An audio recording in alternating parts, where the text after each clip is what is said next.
Assalamualaikum warahmatullahi wabarakatuh. Hai everyone, nama saya Cika Dianawati dari Perbankan Syariah F YIN Syekh Nurjati. Video ini saya akan menjelaskan aset tetap. Teman-teman udah tahu belum sih apa sih aset tetap itu? Aset tetap adalah aset berwujud yang dimiliki untuk digunakan dalam produksi atau penyediaan barang atau jasa untuk direntalkan kepada pihak lain atau untuk tujuan administratif perusahaan tersebut. Nah, aset tetap ini aset berwujud yang dimiliki untuk digunakan dalam produksi atau penyediaan barang atau jasa untuk direntalkan kepada pihak lain atau tujuan administrasi. Dan yang kedua, yaitu diharapkan untuk digunakan selama lebih dari periode. Nah, selanjutnya pengakuan. Sebagaimana pengakuan untuk aset lainnya, biaya perolehan aset tetap harus diakui sebagai aset jika dan hanya jika 1. Besar kemungkinan manfaat ekonomis di masa depan berkenaan dengan aset tersebut akan mengalir ke entitas. Yang kedua, biaya perolehan aset dapat diukur secara andal. Ini merupakan prinsip pengakuan umum untuk aset tetap. Prinsip ini diterapkan pada saat pengakuan awal aset, pada saat ada bagian tertentu dari aset yang diganti, dan jika ada pengeluaran tertentu yang terjadi terkait dengan aset tersebut selama masa manfaatnya. Jika pengeluaran tersebut menimbulkan manfaat ekonomis di masa depan, maka dapat diakui sebagai aset tetap. Selanjutnya yaitu pengukuran awal. Suatu aset tetap yang memenuhi kualifikasi untuk diakui sebagai aset pada awalnya harus diukur sebesar biaya perolehan. Biaya perolehan aset tetap meliputi sebagai berikut. Yang pertama, harga perolehannya termasuk bea impor dan pajak pembelian yang tidak boleh dikreditkan setelah dikurangi diskon pembelian dan potongan-potongan lainnya.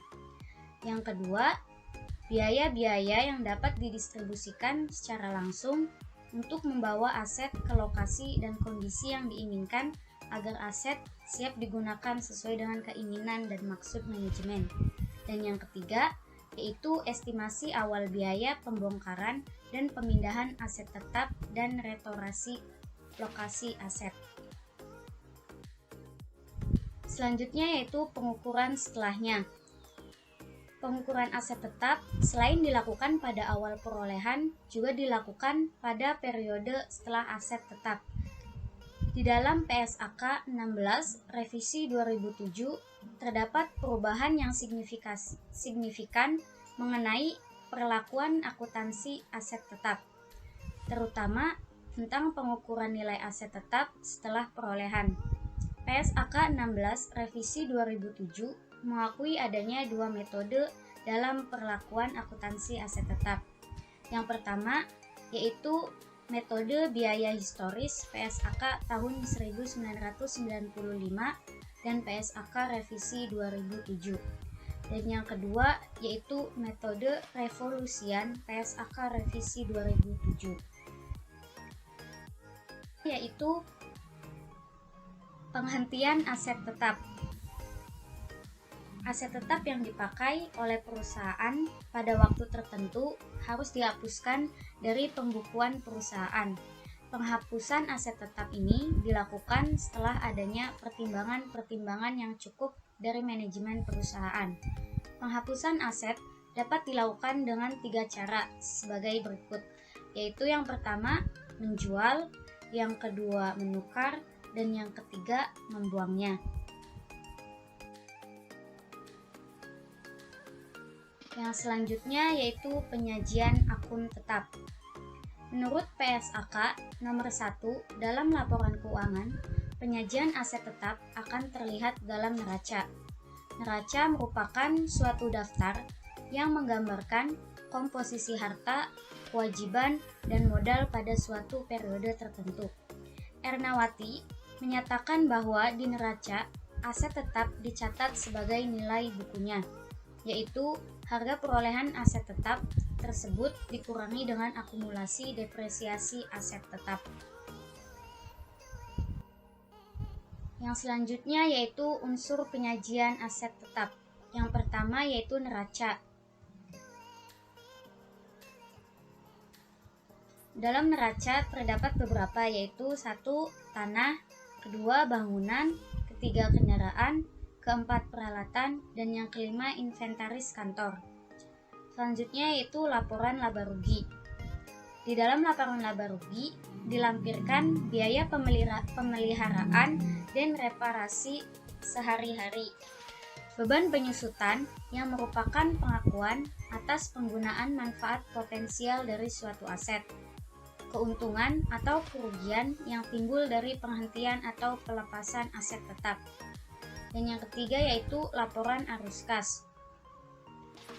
Pembayaran sejumlah kas untuk memperoleh aktiva tetap dan penerimaan kas dari penjualan aktiva tetap. Selanjutnya yaitu pengakuan aset tetap.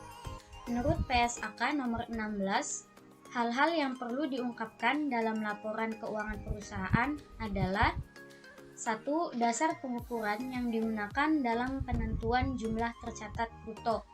Yang kedua, metode penyusutan yang digunakan. Yang ketiga, umur manfaat atau tarif penyusutan yang digunakan.